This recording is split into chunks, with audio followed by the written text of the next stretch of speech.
Assalomu alaykum qadrli teletomoshabinlar, aziz va xodoshlar. Surxondaryo telekanali dasturlarini kun mavzusi ko'rsatuvi bilan davom ettiramiz. Barchamizga ma'lum, so'nggi kunlarda yurtimizda havo harorati keskin ko'tarilib, havoning isishi kuzatilmoqda. Xo'sh, mazkur jarayonlarda sodir bo'lishi mumkin bo'lgan favqulodda vaziyatlar nimalardan iborat, nimalardan ogoh bo'lishimiz kerak? Shuningdek, mazkur yuzaga kelishi mumkin bo'lgan ko'ngilsiz holatlarning oldini olish uchun nimalarga amal qilishimiz kerak? Bugungi ko'rsatuvimizda ayni shu xususida so'z yuritamiz. Suhbatdoshlarimiz bilan tanishtirib o'taman. Favqulodda vaziyatlar boshqarmasi profilaktika bo'limi inspektori Abrorbek Xushiyev hamda Termiz shahar favqulodda vaziyatlar bo'limi katta inspektori Faxriddin Bozorov bugungi ko'rsatuvimiz ishtirokchilari bo'lishadi. Xush kelibsizlar. Abrorbek Xushiyev, suhbatimizni siz bilan boshlasak, yoz oylarida sodir bo'lishi mumkin bo'lgan favqulodda holatlar nimalardan iborat? Dastlab shular haqida qisqacha ma'lumot bersangiz, marhamat. Avvalambor assalomu alaykum. Kunning isishi bilan turli xil tusdagi favqulodda vaziyatlar, favqulodda holatlar yuz berishi mumkin bo'ladi. Bunda ya'ni asosiy yong'inlar. Yong'inlar qayerlarda kelib chiqadi? Jabhalar kesimida muhokama qilganimizda, ya'ni yong'inlarning kelib chiqish sabablari asosan aholi yashash xonadonlariga to'g'ri kelmoqda. Tabiiyki, kunning isishi bilan aholining elektr energiyasiga bo'lgan ehtiyoji ortib boradi. Bunda elektr podstansiyalarida qo'shimcha yuklamalar tushishi kuzatiladi. Bundan tashqari avtomobillarni quyosh to'g'ridan to'g'ri nuri tushadigan joylarda qoldirib ketish natijasida avtomobillarda yong'in sodir bo'ladi.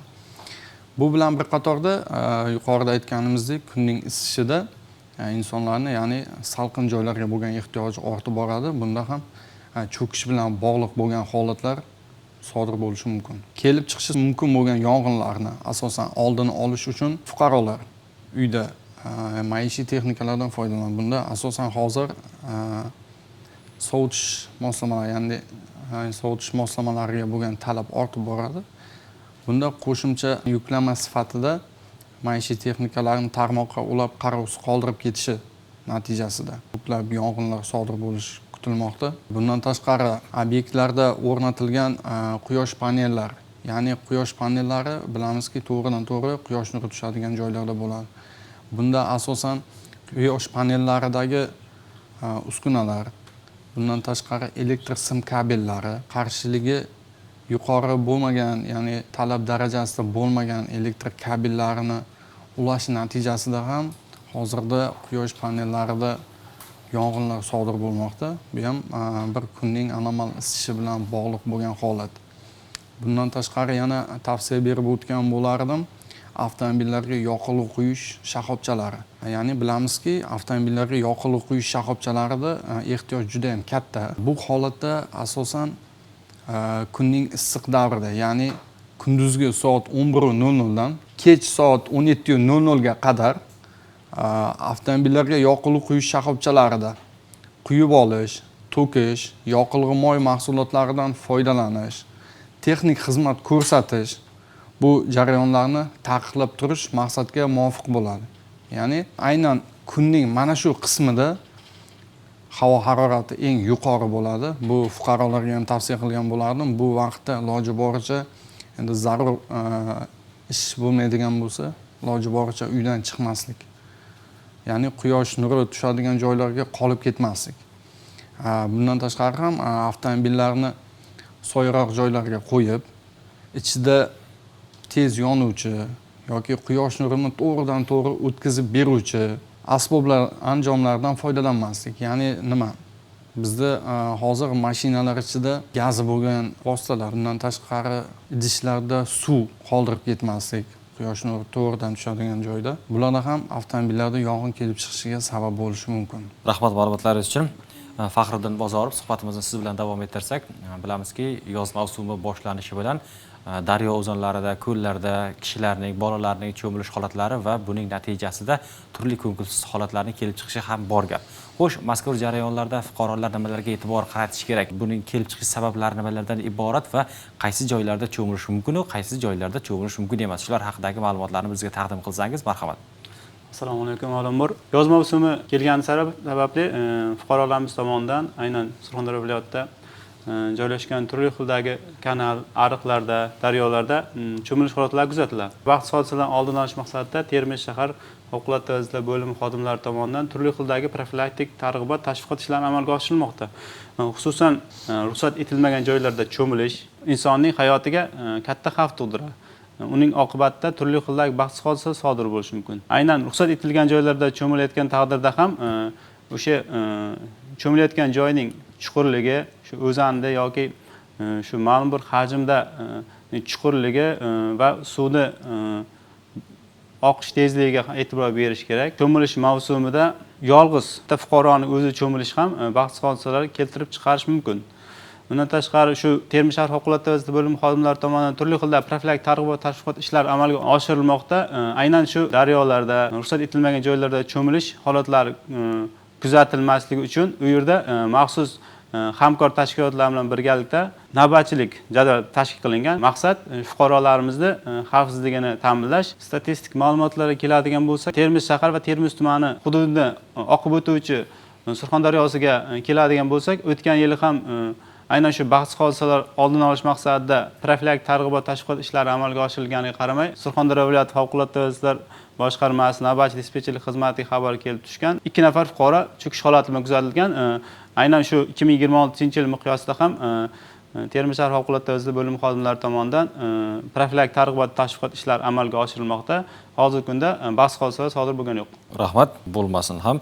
Abrorbek Xushiyev, suhbatimizni yana siz bilan davom ettiramiz. Bosh vazirning yig'ilish bayonida berilgan topshiriqlarga ko'ra, joriy yilning 5-iyulidan 5-sentyabrgacha dolzarb 60 kunlik tadbiri etib belgilangan. Xo'sh, mazkur tadbirning belgilanishidan asosiy maqsad nima? Uning mazmun mohiyati, shular haqida aytib o'tsangiz. Yoz mavsumida yong'inlarni oldini olishga qaratilgan dolzarb 60 kun tadbiri o'tkazilyapti hozirda. Bundan asosiy maqsad nima etib belgilangan? Asosiy maqsadimiz ya'ni uy-joy fondida elektr energiyasi, tabiiy va suyultirilgan gazlardan oqilona foydalanish, ta'lim, sog'liq saqlash va boshqa obyektlarda yong'in xavfsizligini ta'minlash maqsadida mashg'ulotlar o'tkazish. Bundan tashqari elektr ta'minoti obyektlarida avariyalar sodir bo'lishini oldini olishga qaratilgan mashg'ulotlar o'tkazish.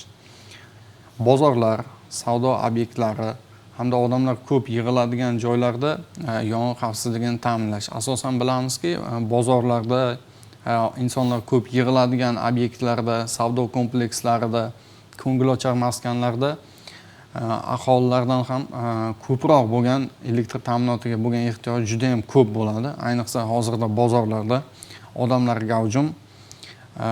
Bu joylarda faqat bozorlardagina yong'inni oldini olishga qaratilgan dolzarb 60 kun tadbirini emas, boshqa obyektlarda ham, ya'ni ko'rib turibmiz, kriteriyalar bo'yicha e'lon qilingan dolzarb 60 kunlik tadbirimizda, ya'ni o'ta muhim toifalangan obyektlar. Bundan tashqari oromgohlarda va sanatoriylarda, ya'ni yoz mavsumi bo'lganligi sababli viloyatimizdagi oromgohlarda bolajonlarimiz dam olmoqda. Hozirda dam olish mavsumi davomida ham o'zlarini tadbirlarini orasida viktorinalar o'tkazib kelyapmiz. Viktorinalarda bolalar mana shu favqulodda holatlarda qanaqa harakat qilish, bundan tashqari cho'milishda xavfsizlik qoidalari bo'yicha ham tushuntirishlar olib borilyapti. Bundan tashqari o'rmon xo'jaliklarida, ya'ni viloyatimizda mavjud o'rmon xo'jaliklarida yong'in xavfsizligini ta'minlash bu juda dolzarb masala hisoblanadi. Ya'ni o'rmon xo'jaligimiz keng maydonda. Bunda ekinzorlarda, daraxtzorlarda ham hozirda ruxsat etilmagan joylarda ham fuqarolar tomonidan dam olishga chiqish holatlari kuzatilyapti. Bu joylarda borib o'zboshimchalik bilan olov yoqish va shunga o'xshash hodisalar kuzatilib turibdi. Shularni oldini olish maqsadida o'rmon xo'jaligi bo'limlarida va u joyda o'zi mas'ul etib belgilangan fuqarolarga, ishchi xizmatchilarga hammasiga aytib o'tilgan. Bu bo'yicha yong'in xavfsizligini oldini olish uchun asosan birlamchi yong'in o'chirish vositalari bilan ta'minlangan bo'lishligi hammasini. Bundan tashqari o'zlarida maxsus yelim idishlarda suvlar bilan ta'minlab qo'yilganligi, buni belgilanganligi hammasi ko'rsatib o'tilgan. Endi hozirgi vaqtda abituriyentlarimiz xabaringiz bor, oliy o'quv yurtlariga imtihon topshirmoqda. Shu maqsadda test sinovlari o'tkaziladigan obyektlarimiz mavjud. Asosan test sinovlari o'tkaziladigan obyektlarimizda ham insonlar juda ham ko'p yig'iladi. Hozir abituriyentlarda orqasidan keladi. Shu joylarda, ya'ni test obyektlarida yong'in xavfsizligini ta'minlash. Mana shu 8 ta yo'nalishimiz bo'yicha asosan xavfsizlikni oldini olish maqsadida dolzarb 60 kunlik tadbirimiz e'lon qilindi. Dolzarb 60 kunlik tadbirimizda endi hozir kuchaytirilgan rejimda xizmat olib boryapmiz. Bu bo'yicha yana tavsiyalar aytib o'tgan bo'lardim. Yuqorida aytganimdek, yoqilg'i quyish shoxobchalari hozir dolzarb mavzu hisoblanadi. Yoqilg'i quyish shoxobchalari, yoqilg'i tarqatish shoxobchalari, bundan tashqari neft bazalarimiz ham bor. Mana shu kunning anomal issiq vaqtida ishchi xizmatchilar hammasi yo'riqnomadan o'tgan bo'lishi kerak. Ustidagi mana kiyib yuradigan maxsus kiyim formalari hammasi sintetikdan ishlanmagan bo'lishi kerak. Vohamiz haydovchilardan shuni iltimos qilgan bo'lardim. Gaz quyish shoxobchalariga borgan vaqtda fuqarolarni belgilangan joylarda tushirib, albatta avtomobilni o'chirgandan so'ng hamma xavfsizlik qoidalarini o'zlari biladi. Xavfsizlik qoidalariga rioya qilgan holatda gaz to'ldirishi, bundan tashqari belgilangan muddatda gaz, ya'ni metan gazi, propan gazi ballonlarini belgilangan texnik ko'rikdan o'tkazilganligi, ya'ni buni o'tkazilishi shart deb o'ylayman. Yuqorida aytib o'tilgan dolzarb 60 kun tadbirimizni biz bilan birgalikda fuqarolarimiz, vohamiz har bir ahli yelkadosh bo'lib, biz bilan birgalikda harakat qilib, mana shu yong'in xavfsizligi qoidalari, bundan tashqari cho'milish qoidalariga rioya qilgan holatda biz bilan yonma-yon birga tadbirni olib borsalar, mana shu dolzarb 60 kun tadbirimizni talofatsiz yakunlab olamiz. Rahmat. Faxriddin Bozorov, bilamizki 13-iyuldan 17-iyulgacha mutaxassislarning ma'lum qilishicha yurtimizda havo harorati ko'tarilar ekan va bu jarayonda Qoraqalpog'istonda ayrim bog'chalarning yopilish holatlari ham kuzatildi. Xo'sh, bu jarayonda fuqarolar nimalarga amal qilish kerak, nimalardan ehtiyot bo'lish kerak, shular haqida aytib o'tsangiz.